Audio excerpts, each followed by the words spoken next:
teman-teman dari teman-teman juga bahwa tujuan ke sini juga ada untuk doa, untuk buka doa dan silaturahim, dan juga adalah telah disampaikan ada tema soal kebangsaan, kawasan kebangsaan dari pesantren itu sangat nyata jika kita melihat dari profil pendiri pondok pesantren Bustani Mahmud Kiai Haji Junaidi Asmuni yang merupakan perjuangan kemerdekaan Republik Indonesia tahun 40-an, tahun setelah proklamasi tahun 45, dikaitkan bahwa kebangsaan dan patriotisme bela negara juga sangat nyata kontribusi dari para kiai dan pesantren, dan itulah yang melahirkan yang disebut dengan resolusi jihad yang sekarang kita peringati sebagai hari santri ketika ada Syekh Hasyim Asy'ari beliau mengumpulkan para kiai, para santri untuk memutuskan yang namanya resolusi jihad pada tanggal 21 dan tanggal 22 Oktober 1945, yaitu mempertahankan kemerdekaan Republik Indonesia merupakan kewajiban dan yang meningkat karena pembelaan itu disebut dengan bakti syahid. Dan salah satu yang menyambut dari resolusi beliau adalah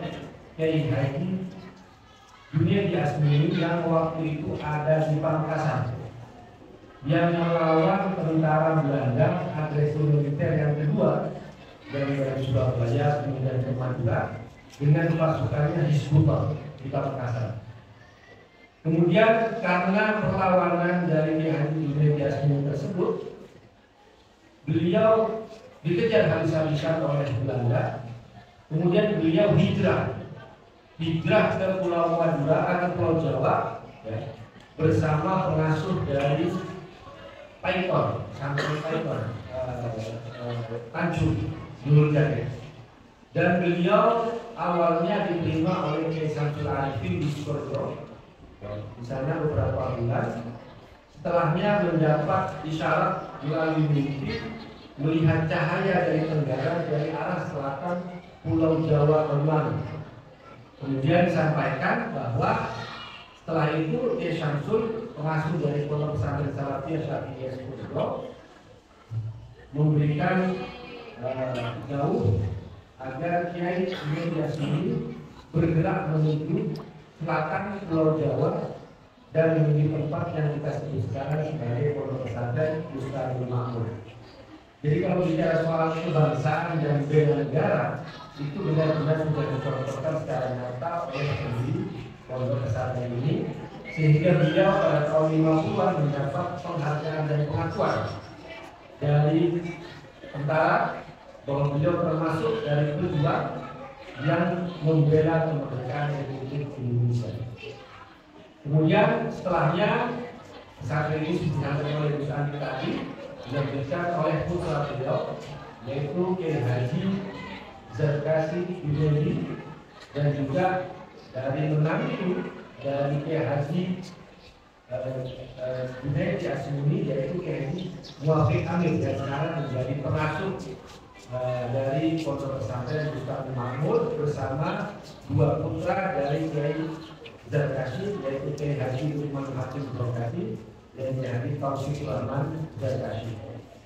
Dan salah satu kedekatan seperti disampaikan oleh Gus Andi juga adalah 5 dari Kiai hostnya Gus Dur itu adalah Kiai Zarkasi Junaidi yang waktu itu merupakan wali suriah PCNU Banyuwangi dari tahun 91 sampai 2001 kalau tidak salah ya. Sampai beliau kemudian wafat, dan juga Gus Dur juga setelah beliau wafat juga hadir ke sini, waktu juga masih Kiai Zarkasi juga sering ke sini. Ini menunjukkan bahwa jejak pengabdian, perjuangan, kebangsaan, pembelaan terhadap negara sungguh luar biasa yang dicontohkan oleh pendiri Pondok Pesantren Bustani Mahmud dan juga oleh lanjut yang sampaikan ini oleh para gurunya, oleh para keturunan dari Junaidi Asmuni. Nah, kenapa saya ceritakan? Karena dua tokoh yang datang pada hari ini, yaitu Jenderal Luki dari kepolisian, kemudian Bapak Jenderal Andi Setiaji, Ketua dari tim pemenangan daerah Ganjar Mahfud Jawa Timur, merupakan dua tokoh yang ada di garda terdepan, membela kedaulatan, membela keamanan, membela melayani rakyat Indonesia, sehingga tidak bisa dipisahkan antara kiai dengan tentara, dengan polisi, yaitu mempertahankan kedaulatan Republik Indonesia, mempertahankan kemerdekaan, dan sekaligus juga pelayanan terhadap masyarakat Indonesia. Dan tepat sekali ketika Jenderal Luki dan Jenderal Agus memulai kunjungan di Banyuwangi, dimulai dari Ponpes Bustanul Makmur, karena jejak sejarah yang sungguh nyata terhadap pembelaan kemerdekaan Indonesia, sekaligus juga dari doa-doa para